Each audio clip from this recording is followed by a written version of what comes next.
Esta es nuestra tercera semana en este parcial. Chicos, buenas tardes, muchachos de octavo. Iniciamos nuestra clase de español esta tarde y para que podamos comenzarla, vamos a pedirles que podamos orar. Voy a pedirle el día de hoy, no me acuerdo a quién le pedimos la última clase, pero vamos a pedirle el día de hoy a Alondra. ¿Podrías tú dirigirnos en oración, muñeca? ¿Puedes encender tu micrófono y dirigirnos en oración? Ya voy, profe.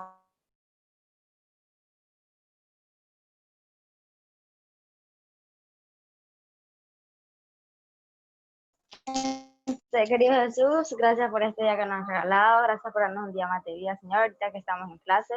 Guárdanos, protégenos aquí en nuestras casas y ayúdanos a estar todos los días para poder en nuestras clases. Ayúdanos con la sabiduría para entenderle. En el nombre de Jesús oramos, amén.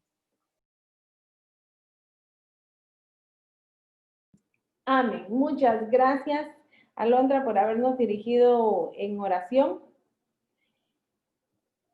Quiero que pongamos atención a nuestro devocional de esta tarde. Por favor, vayamos escuchando y poniéndole atención. Y hoy vamos a hablar de un muchacho llamado William Halsted. Colosenses 1:14 dice, quien compró nuestra libertad y perdonó nuestros pecados. Era después de la medianoche cuando el tren procedente de Nueva York arribó a Albania. El doctor William Halsted contrató un servicio de coche tirado por caballos para ser llevado de inmediato al hospital en el que su hermana Minnie sufría una terrible hemorragia después de haber dado a luz a su primer bebé. No podemos detener la hemorragia, le informó Sam, el esposo de Minnie. Sabemos que solo un milagro la puede salvar. Ya ha perdido demasiada sangre. El doctor Halsted comprobó que la vida de Minnie pendía de un hilito. Le tomó el pulso y apenas se le podía sentir. Solo le quedaban unos cuantos minutos de vida, a menos que se le repusiera parte de la sangre que había perdido. Pero en 1881 no existía un banco de sangre para poder hacer eso. Yo tengo buena sangre, razonó el doctor Halsted. Si se la pudiéramos introducir a las venas de mi hermana, la ayudaría. Sin embargo, era un riesgo muy grave. Se sabe tan poco de la sangre. ¿Tolerará el cuerpo de ella mi sangre? Se preguntaba. Y si no la tolera, morirá inmediatamente. Pero si no hago el intento, pensaba el doctor, también igual va a morir. Debo arriesgarme. Así que rápidamente se quitó la chaqueta y se arremangó la camisa. Ata este torniquete en la parte superior de mi brazo, Sam, le ordenó el doctor. Luego se perforó una vena en la parte inferior del brazo y extrajo medio litro de su sangre. Cuidadosamente insertó la aguja en la vena de su hermana y le introdujo la sangre. Repitió el procedimiento dándole un segundo medio litro de su propia sangre. Cada segundo que pasaba parecía una eternidad para el doctor Halsted. Se había sentado junto a la cabecera de Minnie con los dedos en su pulso. Está funcionando, Sam, le susurró a su cuñado. Ven y palpa el pulso. El latido definitivamente se comienza a sentir más fuerte. Mírale la cara, exclamó Sam. Está recuperando el color. Ha pasado la crisis. El gran médico divino también está a tu lado en este momento, tomando tu pulso espiritual. Necesitas una transfusión sanguínea si deseas sobrevivir a esta crisis. El Señor Jesús derramó su sangre por ti y por mí hace más de 2000 años en la cruz del Calvario. Aguarda pacientemente tu aceptación o rechazo de su oferta de vida. No te la impondrá a la fuerza, porque Él espera que tú decidas. Chicos, la realidad es que somos nosotros los que decidimos. ¿Cuánto quisiera Jesús poder decidir por nosotros? Sin embargo, Él respeta nuestra decisión y Él permite que nosotros decidamos si queremos o no aceptar el regalo que Él nos dio. Yo espero que cada uno de ustedes y que yo también estemos dispuestos a respetar, a aceptar ese regalo que Dios nos está dando cuando nos ofrece la vida eterna. El día de hoy, muchachos, necesito que cualquier cosa que estén haciendo, cualquier persona con la que pudieran estar hablando, lo dejen por un lado para que podamos entender el tema que tenemos. ¿Por qué? Porque estamos trabajando con nuestra oración gramatical. Y muchas veces mientras que estoy trabajando con la oración gramatical y me piden que encuentre el núcleo, que encuentre los artículos, que encuentre los pronombres, que encuentre los objetos directos, los modificadores, y yo digo, ay, es tanta cosa que me enreda y no lo entiendo, y entonces me preocupo, me ofusco. Sin embargo, si le ponemos atención, yo estoy segura que lo vamos a lograr comprender. Así que, por favor, pónganle atención a lo que vamos a analizar el día de hoy en nuestra clase para que lo puedan entender bien. Lo otro que necesito es, si ustedes miran que la presentación no están pasando, no está corriendo, entonces ustedes me avisan para que yo pueda arreglar eso, porque sí necesito que ustedes vayan viendo lo que voy a ir explicándoles, ¿ok? Muy bien, y el día de hoy vamos a trabajar con lo que son modificadores. Nuestro tema de esta semana está basado entre las páginas 178 a la página 182 de su libro de texto. Así que cuando ustedes tengan ya que trabajar con su material en casa, cuando ya estén haciendo su trabajo, recuérdense que de la página 178 a la página 182 ustedes pueden encontrar la información que estamos trabajando este día. Trabajamos con modificadores, como les dije. Y entonces, entendamos que el modificador del sujeto, porque el sujeto tiene su modificador y el predicado tiene su modificador, el modificador del sujeto, el sustantivo principal del sujeto o el pronombre que lo reemplaza, recibe el nombre de núcleo del sujeto y todas las palabras que lo acompañan se llaman modificadores. El modificador del sujeto son todas las palabras que acompañan al núcleo. Ahora, ¿cuál es el núcleo? Es el sustantivo principal. ¿Cuál es el sustantivo principal? Es lo mismo que cuando estamos repasando el concepto de sujeto. El sustantivo principal del sujeto es la persona, el animal o la cosa de la que nosotros vamos a hablar. Él es el núcleo.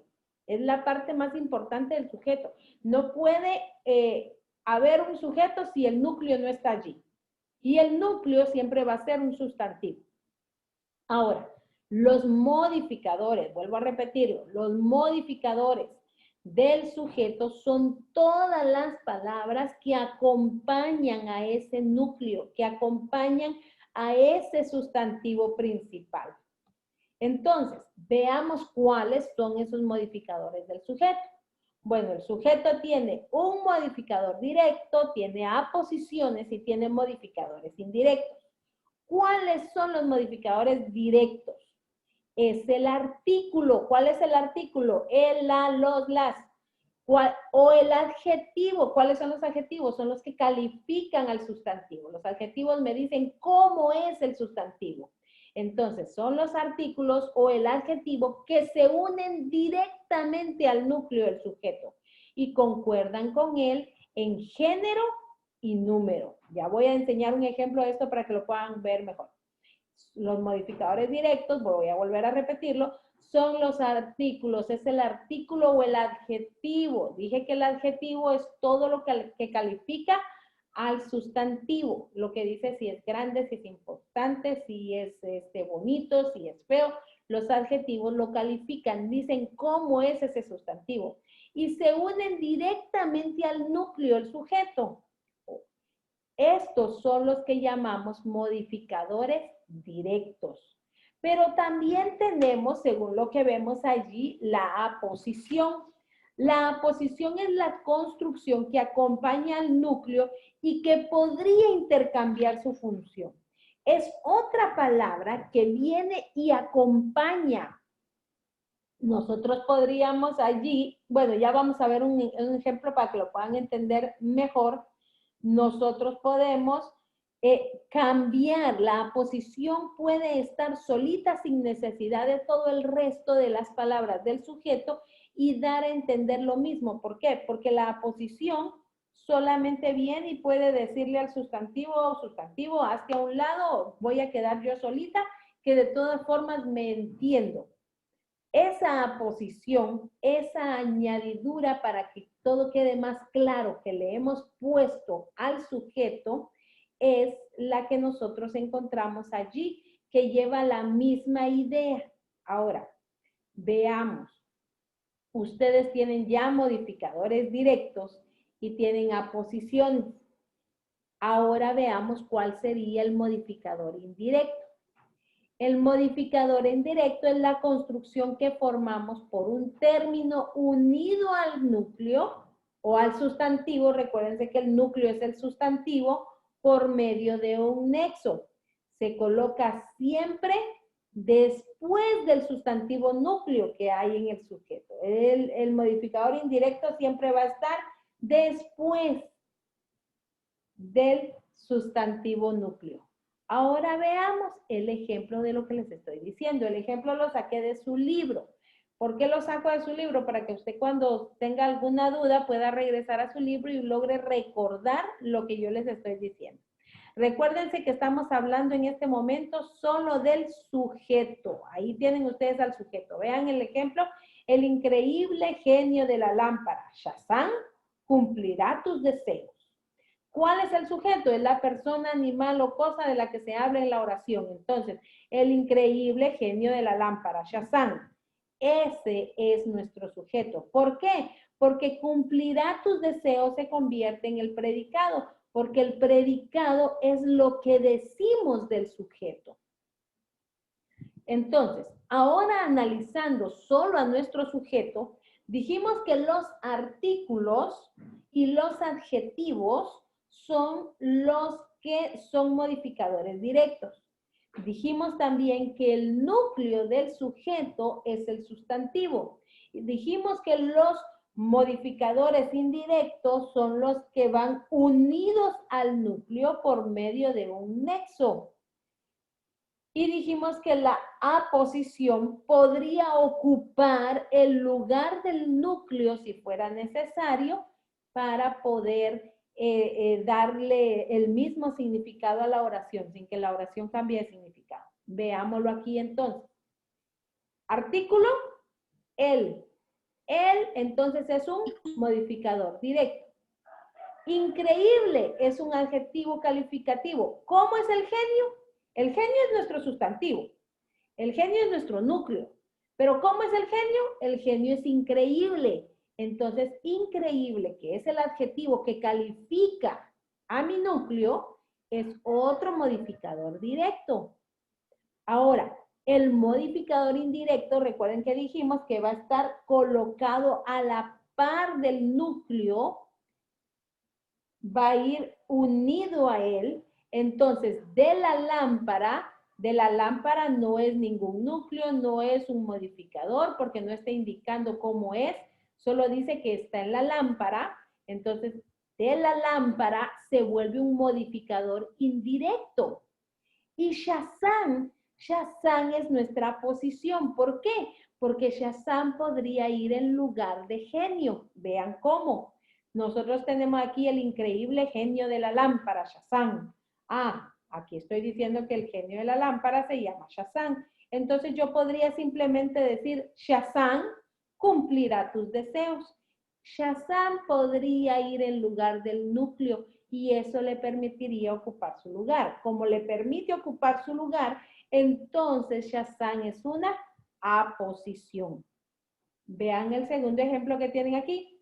El 3 de octubre nació el héroe nacional Francisco Morazán. ¿De quién estamos hablando en la oración? Del héroe nacional Francisco Morazán. Eso deja al héroe nacional, aunque está al final de la oración, lo deja como el sujeto, porque es la persona de la que estamos hablando en la oración. ¿Y qué es lo que estamos diciendo? Lo que se dice del sujeto se llama predicado. Entonces, lo que estamos diciendo de Francisco Morazán, que es el héroe nacional, es que nació el 3 de octubre. Así que el 3 de octubre se convierte en nuestro predicado. Chicos, permítanme un minuto y vengo, solo voy a traer un libro que me hace falta aquí con ustedes.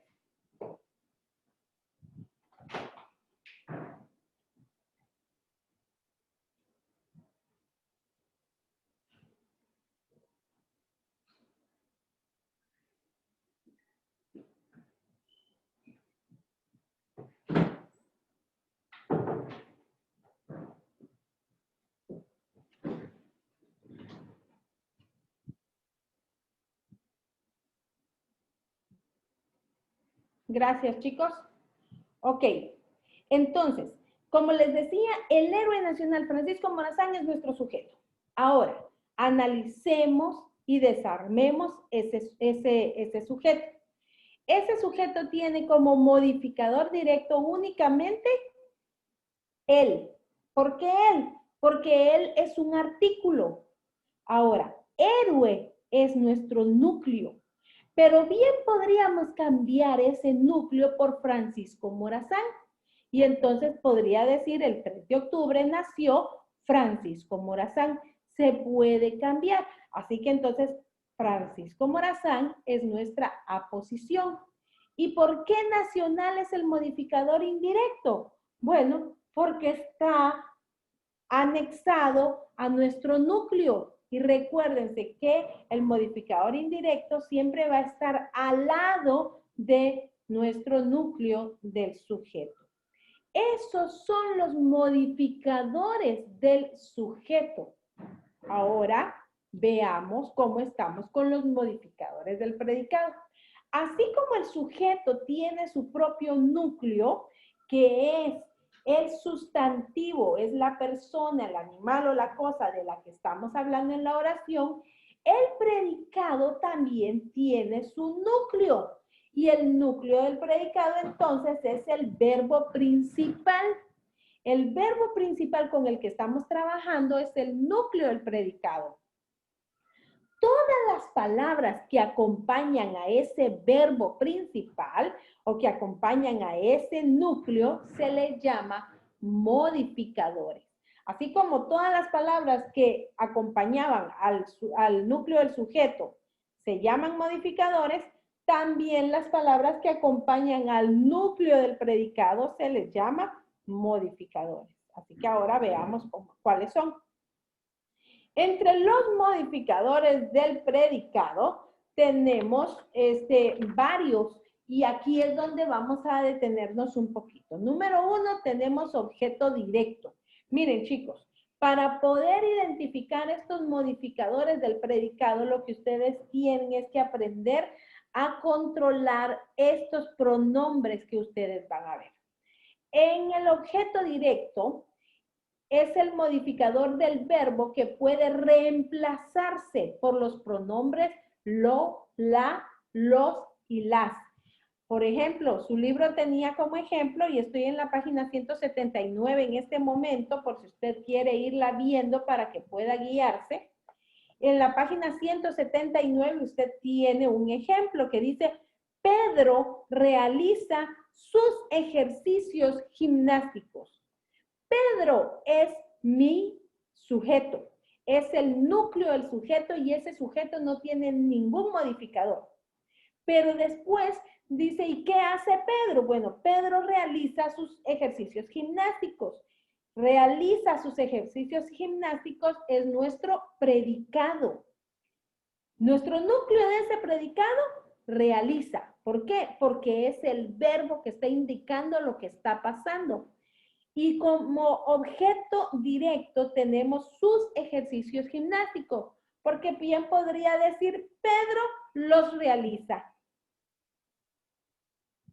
que automáticamente ese los quitó a los ejercicios gimnásticos y se puso en lugar de él, y entonces Pedro los realiza.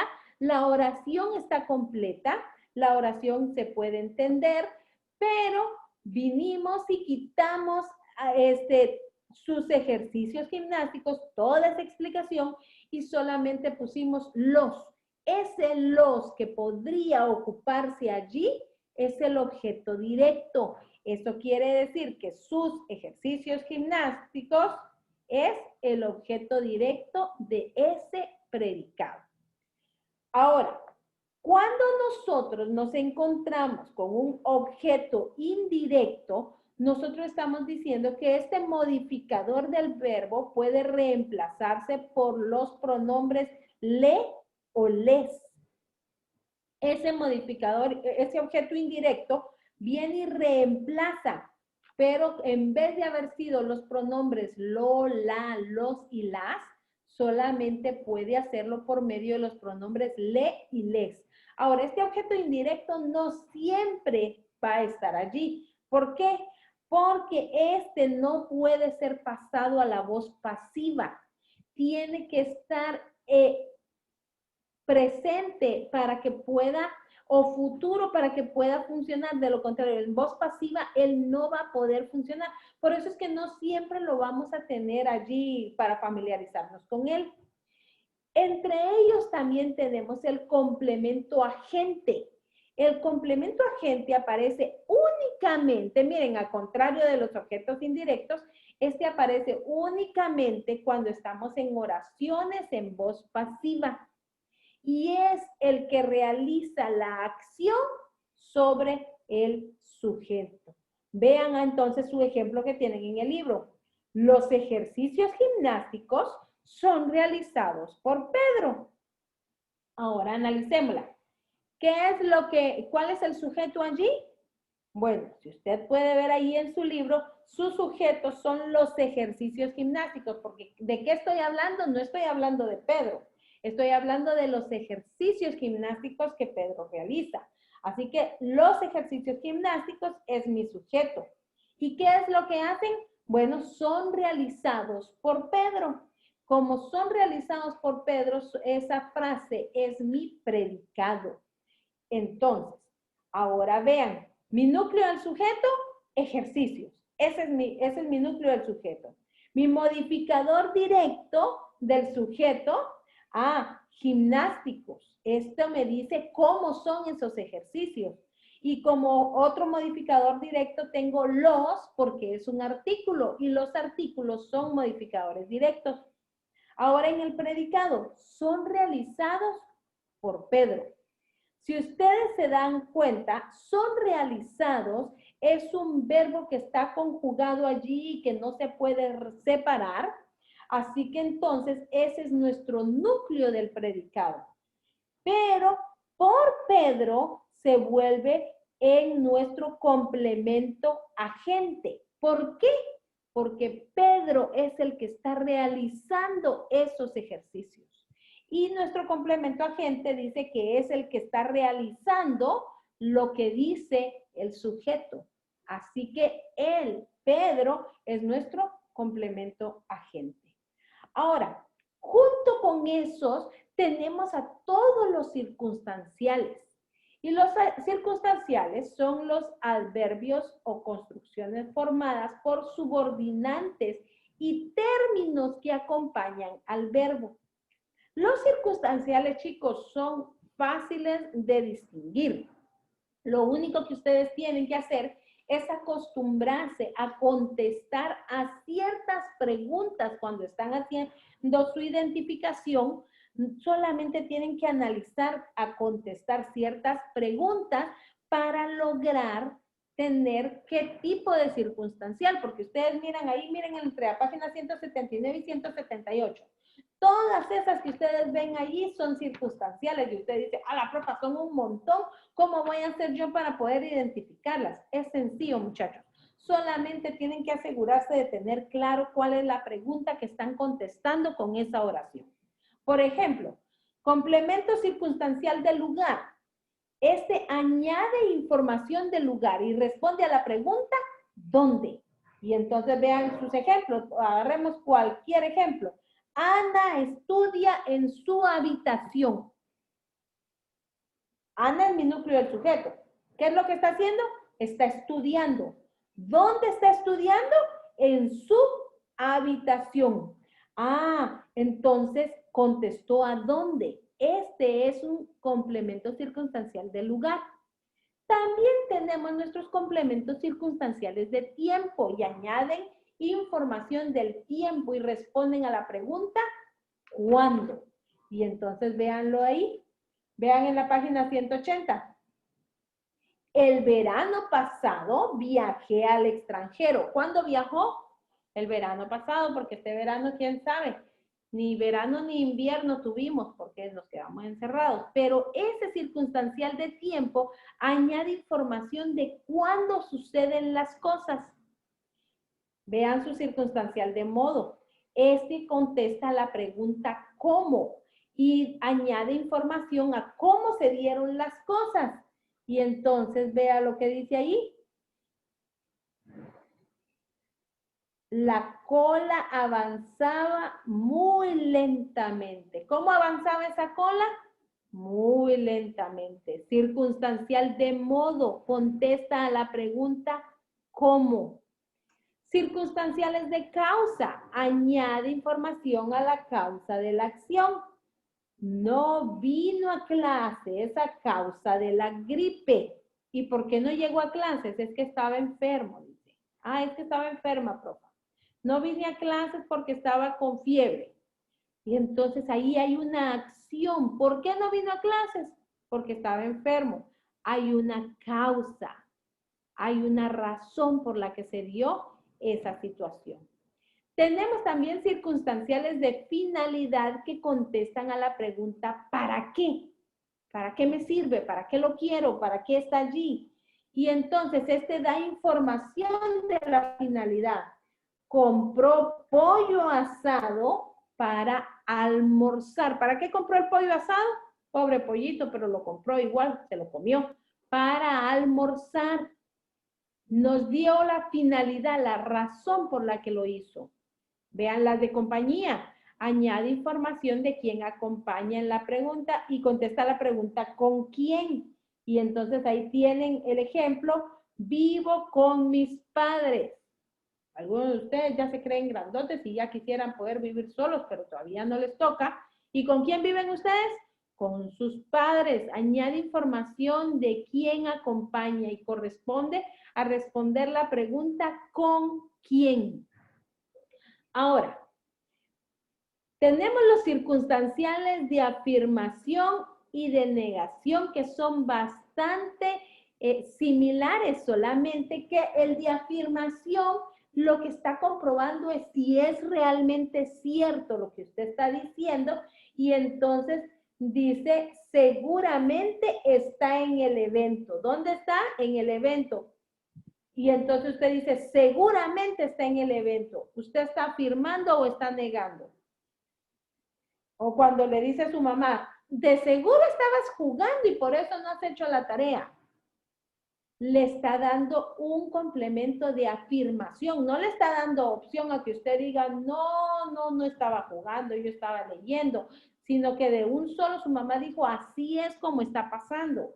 Le dio una afirmación. O el de negación hace lo mismo, solamente que está negando la acción verbal y entonces dice, nunca lo lograré o no pienso hacer eso jamás.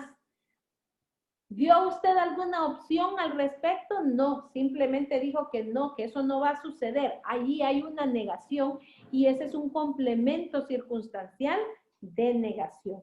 Y finalmente tenemos el complemento circunstancial de cantidad, que este añade información a cuánto. Y entonces la clase de matemática me interesa mucho. ¿Cuánto le interesa a usted su clase de matemática? Mucho, dice esta oración, y ojalá así fuera cierto con todos, ¿verdad? Igual debieran tener una oración que dijera, me interesa mucho la clase de español, para que entonces todos pudiéramos afirmar, tener un complemento de afirmación, que es cierto que la clase de español les interesa y que estamos haciendo nuestro mejor esfuerzo.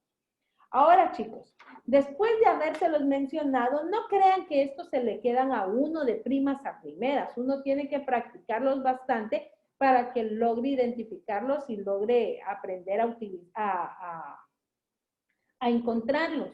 Así que no se me frustren hoy cuando estén haciendo su trabajo, porque van a necesitar igual de su libro para poder hacerlo. Van a necesitar de estar revisando los modificadores entre la página 178 y 180 cuando estén haciendo su trabajo. No se me ofusque, sino que piénselo y búsquelo con cuidado y vaya revisando otra vez en su contenido para que pueda irse familiarizando con ellos. ¿Por qué? Porque hoy sus trabajos son las páginas 181 y 182. Ese es nuestro trabajo de esta semana, páginas 181 y 182.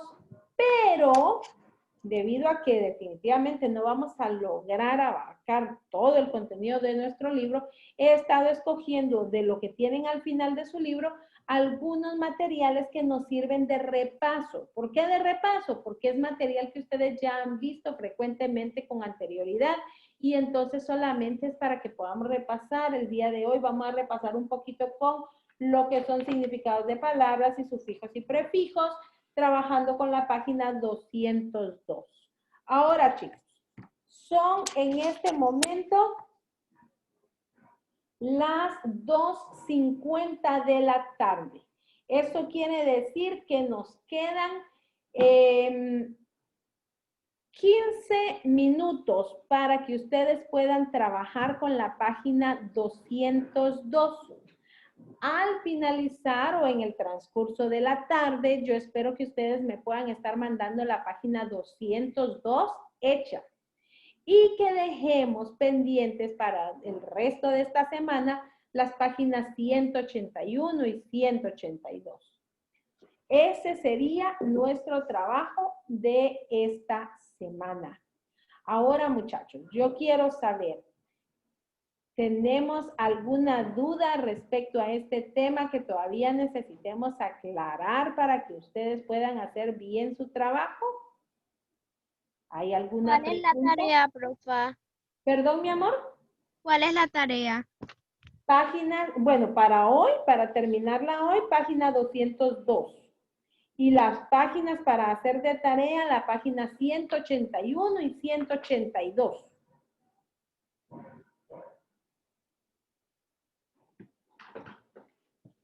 ¿Alguna otra Gracias, pregunta? profa. ¿Alguna otra pregunta? ¿Está claro entonces? Yo sé que este tema va a ponerlos a pensar un poquito y en algún momento pueda que se sientan enredados. Si se sienten enredados en alguna parte de lo que son nuestros modificadores entre la tarea de la página 181 y 182, si en algún momento se sienten enredados, por favor escríbame y dígame, profa, no entiendo tal parte del trabajo y entonces yo con gusto les voy a explicar esa parte que ustedes no estén entendiendo en ese momento, ¿ok? Ustedes me avisan si hay algo que no están logrando entender para que yo se los logre explicar mientras que están trabajando. Chicos, entonces permítanme detener nuestra grabación